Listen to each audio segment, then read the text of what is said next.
What's up, y'all? It's your boy Cascade Sports here. Y'all see the title to this video: 0 point and starting Deshaun Watson in 2026. I got the inspiration for this. I was watching another Browns channel, actually a page on Facebook, and they broached this topic, and the creator had a lot of interesting points. So I had to, give my own take on why there's 0 points and starting Deshaun in 2026.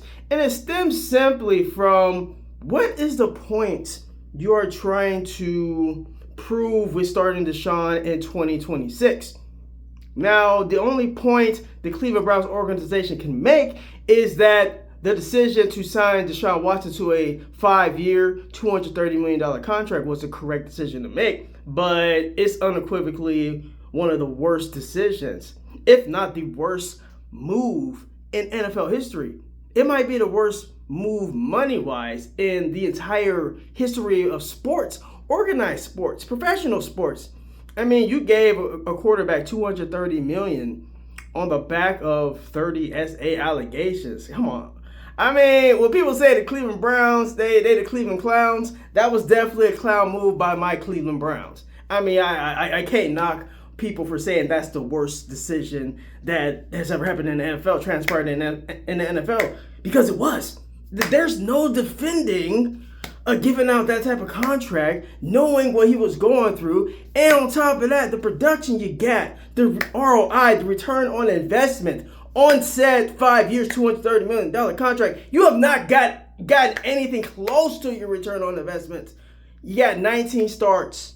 You have a quarterback that's coming off 2 Achilles injuries. You got a quarterback that's gone through some shoulder issues in 2023. You got a quarterback that's also had a few ACL surgeries. So you got a bionic, broken down. I don't know where his mental is. I don't know. He didn't even want to be in Cleveland in the first place. So all those factors are against him. You got a broken down quarterback that was trashed last time you saw him. Also, a guy that really isn't a fan favorite amongst the Cleveland Browns base.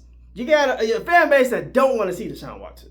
If you talk to the average Browns fan, if you talk to 10 Browns fans, probably 6 of them are going to be like, yeah, man, we should roll Shedeur out there in 2026. You probably have 2 more that are like, well, we should start the best quarterback between Deshaun and Shedeur. And you got 2 that are pretty much going to flatly tell you, hey, I don't want Deshaun Watson on the team at all, because I'm a victim of SA. And I have a few people in my comment section. Y'all know who you are. I mean, tell me I'm wrong. If you have 10 Browns fans, 6 would be a Shedeur, 2 would be like, hey, man, let's start the best one. That's Deshaun. Let's roll with Deshaun, even though I really don't. I wouldn't rock with Deshaun. Then you got 2 that's like, he shouldn't even be on the roster. He shouldn't even be in the NFL. But at the end of the day, it's a privilege to play in the NFL. Deshaun Watson shouldn't even have the privilege of playing in the NFL. And I've been arguing with people on my Facebook page about this. Like, well, he wasn't accused.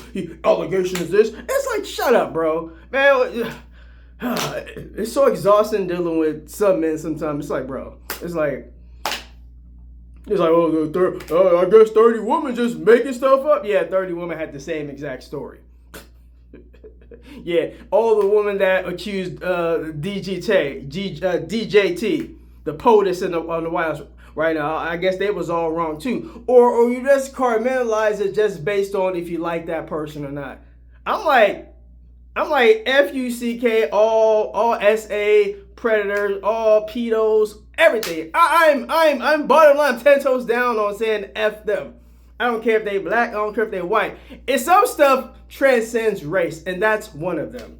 RAPE, SA, being a pedo, all of those supersede race in my opinion.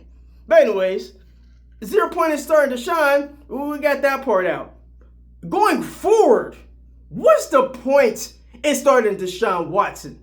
Like, what are you getting out of it? If he plays well, let's just play this hypothetical game. If he plays well for the Cleveland Browns in 2026, are you going to give him another contract after you wasted 4 years of his contract and he played 1 good season? And you're gonna reward that? I mean, you're gonna double down on bad? I mean, that might be the ultimate Cleveland Browns move right there. To double down on bad. Like, Also, you don't know what you have in Shedeur Sanders. That's the biggest question mark of 2026. I don't know what we have in Shedeur Sanders. I don't know if we have an unpolished diamond or if Shedeur is just not in the NFL. We do not know. I mean, there are a lot more questions and answers for Shedeur based on everything surrounding him with Kevin Stefanski and the previous coaching staff. At least this year, this offseason, Shedeur has gotten reps with once. Okay? As he should, just based on what he did last season. But I don't know why the Cleveland Browns are even messing around with this. I mean, there is zero upside to starting Deshaun Watson in 2026. Zero upside. You don't get any closer to identifying who your quarterback of the future is in 2027. You don't by starting Deshaun. You are done with Deshaun Watson after the season. I don't care if he hypothetically. I don't care if he goes out there and lights it up. If he turns into 2020 Deshaun Watson, he reincarnated into 2020 Deshaun Watson, throws 4,800 yards, 33 touchdowns, 7 interceptions. I still don't care. You're still done with Deshaun Watson. You're done with him. And I don't even want to get to that point because, look, I don't think he has that quarterback inside of him anymore. I just don't. I don't believe there is a 4,800, 33 touchdown, 7 interception inside of Deshaun Watson anymore.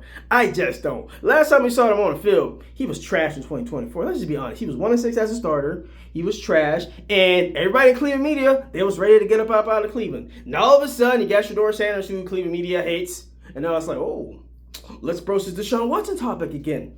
Now all of a sudden, we like him. All of his things we said in 2024, all of a sudden, they don't matter. They don't matter because we hate Shedeur so much. We're willing to give this guy, who we were ready to write off after his Achilles tear in 2024, we're ready to write him off. Now all of a sudden, they're doubling back. And they're like, hey, old friend. It's like you reacquainting with some girl in high school that you mess with, and she curved you, and you see her 20 years later at the reunion. You're like, hey, she wants to rekindle something. She's like, you know what? I got a wife and kids now. Let's not rekindle this. Let's not go down memory lane. Let's not go there. Sometimes memory lane ain't so memorable. It's a bar right there. I just came without off the top, man. Sometimes memory lane ain't so memorable. Oh, your boy got it. Well, anyways, 0 point in starting Deshaun Watson in 2026. 0. You get no closer to determine who your quarterback of the future is, whether that be Shedeur or somebody else. I believe it's Shedeur. As the Cleveland Browns fan, as a Shedeur guy, I believe Shedeur. I should believe Shedeur to be given the runway to be the Browns quarterback. I don't know what they're doing. I mean, I guess these guys, they're smarter than me. Todd Monken, the brain trust in Cleveland. I mean, these are the same people that did bring Deshaun Watson in. So I mean, I don't know what I get people who aren't sold on the brain trust in Cleveland. I get that for the people that are like, man, Shedeur got to get out of Cleveland. I understand that sentiment. I really can't push back too much on that sentiment. Like, hey, man, it's Cleveland, man. It's Cleveland. I mean, there's negative connotations when it comes to the city of Cleveland. Just is what it is, man. I don't like it, but I live in a real world. I don't live under a rock. I understand the aspirations that people have about Cleveland, the negative connotation people have about Cleveland. Not the aspirations, that's the wrong word. Anyways, the negative connotations people have for the city of Cleveland, I understand. I'm not in the bubble anymore, so maybe when I was still living in Youngstown, Ohio, I could be like, hey, man, what are these people talking about, man? This is Cleveland, man. Cleveland's great. Now, as an outsider, not being in Ohio anymore, being in NorCal, being removed from Ohio for 10 years, I see the national perspective for Cleveland. It's like, Cleveland? I don't even know where Cleveland is. Cleveland in Iowa? People on the West Coast. Some people on the West Coast don't even know where Cleveland is. It's just perspective, man. Just perspective. But yeah, you get no closer to who the quarterback is 2027. And you stunt Shedeur knowing that he's a quarterback in 2026. So you mess up in two aspects if you go with Deshaun. You mess up, you don't get the clearest evaluation of Shedeur Sanders, which would be having him start from the jump and having him go all 17 games. That would be best case scenario in my mind. If you go with Deshaun and he plays bad, you know definitively he's not going to be your guy. Now you kind of stunt where Shedeur is. Maybe Shedeur gets in week 6 instead of week 1. Maybe the Browns are 1-5. Now you under a hole. Now there's a different type of pressure. It's like, oh, Shedeur, come in here. Then if you don't do well, we're going to look at a quarterback in 2027. How is that fair to Shedeur? Like, man, bunk Deshaun. Deshaun had 4 years to prove himself in Cleveland. And y'all still doubling down. Like, People want to talk about Shedeur hasn't earned the right to be the starting quarterback. What has Deshaun Watson done to earn the right to be quarterback for the Cleveland Browns? Ooh, that's the title of my next video. I think that's a good title for my next video. But anyways, yeah, I think I'm gonna title that the next video. What has Deshaun done to earn the quarterback one position? But yeah, that's all I have. The zero points to starting Deshaun in 2026. You get no closer to determining if Shedeur's your guy. You get no closer to determining who your quarterback is going to be in 2027. It's twofold. You're going to stunt Shedeur, and then you get no closer to determine who will be your guy in 2027, whether it be Shedeur or whether you got to go into the draft and get another quarterback that's going to be your quarterback in the future. All right, KSK Sports rolling out. Like, comment, subscribe. Thank you very much for all y'all support. Appreciate y'all. Peace.